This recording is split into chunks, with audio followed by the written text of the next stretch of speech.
درس غیرت اصلی است، وطن ساختن غیرت اصلی است، برادرکشی غیرت اصلی نیست و چی؟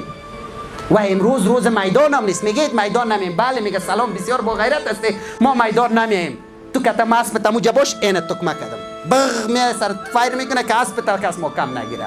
تو در سریالات دی خیال میکنی عثمان وری اسب میدوانی دیگه شمشیر بازی است، او رقم نیست بچین. عصر بازو خلاص است، عصر مغز است. امروز پهلوان دنیا باشی چست. ما افتخار ما در بوکس بیرق ما بالا شد، به شرف تو بیرق نالت در بوکس بلند باشه، در ساینس بیرق تا بلند کو، در ساختن بیرق تا بلند کو، در آبادانی بیرق تا بلند کو.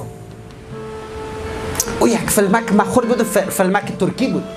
ای بسیار آدم پهلوان بود، تعریفای خود میزد. یک روز داخل فیلم باز یک حریفش تفنگچه پیدا میکنه، بازی را فایر میکنه میزنه، بازی میگه تفنگچه او تو نارین توب لمنزل آرو. آلی بچه مو نارین توبای لاف و پتاق نیست، آلی عصر اندیشه است. حتی پیلوت خودم نمیشونه، بی پیلوت برات روان میکنه.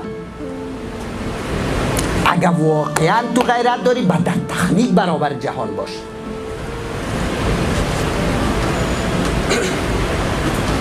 در غیرت بچه بلاف نمیشه، بلاف خود فریب میده.